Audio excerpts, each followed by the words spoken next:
Bienvenue sur le podcast Il est temps de vivre. Mon nom est Audrey Chéneau. Je suis ravie, heureuse et excitée de te retrouver pour cette deuxième saison. Tu en as marre de ta situation. Tu as l'impression que tu ne pourras jamais t'en sortir.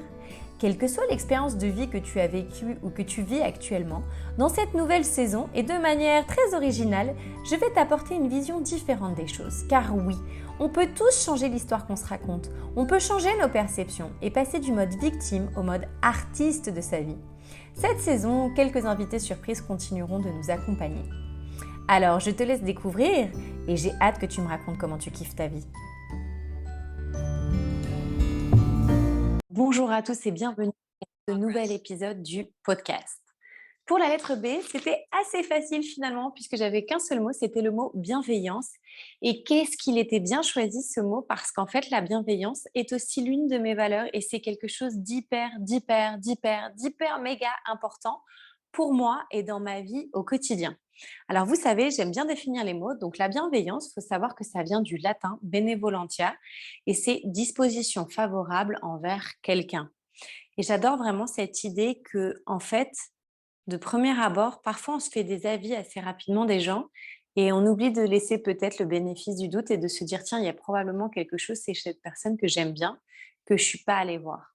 Et du coup, effectivement, si on s'en remet à la définition pure et dure, c'est entre guillemets faire passer la vertu morale au second plan, derrière la disposition favorable des relations de personne à personne. Et c'est vrai que c'est quelque chose pour les personnes qui me suivent dans les accompagnements que je peux proposer, c'est quelque chose que je répète très souvent.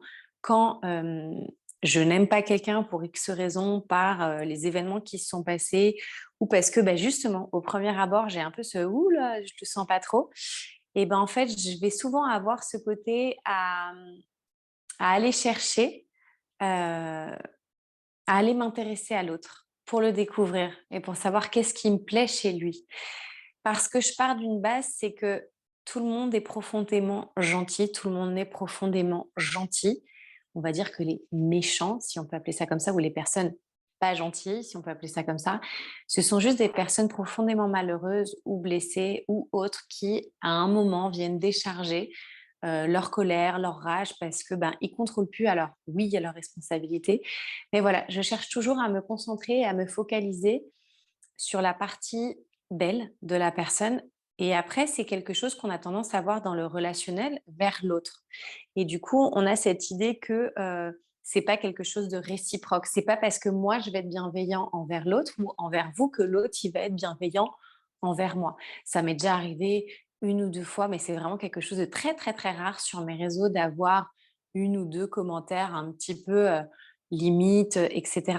Mais en fait, moi, dans la majorité des cas, je fais tout pour répondre de manière bienveillante et ça m'est arrivé que ce soit pas réciproque et en fait, c'est OK, c'est que ce que j'ai dit, ce que j'ai raconté est venu activer quelque chose chez la personne et c'est OK. J'aime bien du coup quand on divise le mot bienveillance, c'est la bienveillance et c'est veiller. Et quand on veille sur quelqu'un, il y a différentes façons de veiller dessus, et du coup, je trouve ça, intéressant parce que on peut veiller sur quelqu'un sans vraiment être là, sans vraiment être présent. Veiller sur quelqu'un, ça peut être l'écouter, mais on va pas vraiment l'écouter. À ce moment-là, on peut se poser la question: «OK, est-ce que quand je suis avec l'autre, que je veille, que je surveille», vous pouvez mettre le mot que vous préférez, que vous voulez, est-ce que je suis dans la bienveillance? Est-ce que je suis vraiment présent à lui? Est-ce que je l'écoute vraiment? Est-ce que je suis dans l'accueil? Est-ce que je suis dans l'amour? Ça ne veut pas dire que vous devez tout accepter et qu'il n'y a pas de limite à poser. Je suis pas en train de dire ça, mais c'est vrai que c'est quelque chose que j'apprécie et souvent, notamment au cabinet dans mes suivis, j'ai pu aller beaucoup plus loin avec mes patients grâce à la bienveillance que la malveillance. Alors du coup, si on dit bienveillance, ça veut dire qu'il y aurait une malveillance?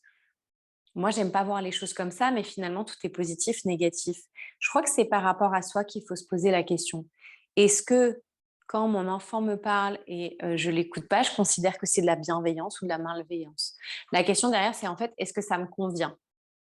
Mais du coup, ce qui est intéressant, je trouve, c'est encore d'agrandir le concept, puisqu'on a la bienveillance envers les autres et on a la bienveillance envers soi, même si dans la définition, c'est pas défini comme ça. Moi, je trouve que c'est super important. de se poser la question, est-ce que moi, Audrey, je suis bienveillante avec moi, Audrey? Est-ce que moi, je suis bienveillant avec moi? Qu'est-ce que j'entends par ça? Est-ce que je prends soin de moi? Est-ce que je me parle bien? Est-ce que je m'aime? Est-ce que je me pardonne? Est-ce que je me maltraite? Est-ce que je malveille mon corps en lui donnant de la nourriture qui, juste elle, le rend malade, en dormant peu? Voilà, c'est toujours en fait ce qu'on peut appliquer aux autres, on peut se l'appliquer à soi. Et je trouve que plus on se l'applique à soi, plus on est bienveillant envers soi-même, plus c'est facile de le transposer à l'autre finalement. Parce que nous, bah, on le vit à l'intérieur. Du coup, je pense que en fait, la bienveillance, donc il y a tout aussi l'éducation bienveillante qui fait beaucoup parler, comme je l'ai dit. Si on sort de cette éducation bienveillante-là, la bienveillance pour moi a aussi ses limites. C'est-à-dire, je vais donner un extrême dans la bienveillance envers soi. Ah, je m'écoute, je suis sur mon canapé, je suis sur mon canapé et je bouge pas, je fais rien. Est-ce que ça, c'est de la bienveillance envers moi? Ça peut être discutable aussi, ça peut être, on va dire, les extrêmes. De toutes les manières, de manière générale, je pense que les extrêmes, c'est jamais bon. D'accord? Il y a toujours un juste milieu à trouver. Et dans la bienveillance, il existe les limites. D'accord? C'est toujours pareil. Mais est-ce que vous veillez sur vous? Pourquoi? Parce que finalement, qui d'autre que vous est la meilleure personne pour veiller sur vous-même? Qui est avec vous 24 heures sur 24? Qui est avec vous 7 jours sur 7? Qui est avec vous à chaque seconde de votre vie? Donc en fait, je vous invite à vous poser la question, quelle est la personne qui devrait veiller ou bien veiller sur moi en permanence? Est-ce que ça doit être mon mari, mes parents, mes enfants, mon partenaire, ma femme? Ou est-ce que ça doit être moi? Parce que je suis la première. Et forcément, bah, une fois qu'on le fait sur soi, c'est plus facile de le faire aux autres. Et puis on dit souvent: «Ah oui, mais je comprends pas, mon enfant, il n'est pas bienveillant envers lui-même». Mais est-ce que toi, tu es bienveillant envers toi-même? Ou dans l'entourage, on va dire: «Ah mais mon mari, ma femme, mes parents», mais est-ce que toi, tu l'es? Si toi, tu l'es, ça va être beaucoup plus facile pour l'autre en face de le faire grâce au neurones miroir, par imitation. Et puis c'est comme tout, c'est un muscle. C'est-à-dire que si de base, tu es quelqu'un qui n'avait pas tendance, on va dire, à être bienveillant envers toi-même, il n'y a pas de jugement, c'est OK. Par contre, si en m'écoutant là, tu prends conscience que bah, tu n'es peut-être pas bienveillant envers toi-même, tu n'es peut-être pas bienveillant envers les autres, ah, peut-être que tu peux changer ça, peut-être que tu peux améliorer ça. Et c'est toujours pareil, c'est un muscle, c'est quelque chose qu'on va s'entraîner un petit peu, et puis un peu plus, et puis un peu plus, et puis un peu plus. Et ce que je peux faire, c'est cette fourchette de moins dans mon plat qui va m'éviter après d'avoir mal au ventre parce que j'ai trop mangé. Est-ce que je peux éviter de prendre ce verre de plus qui va faire que derrière, le lendemain, je vais avoir mal à la tête, mal aux cheveux, la gueule de bois, etc.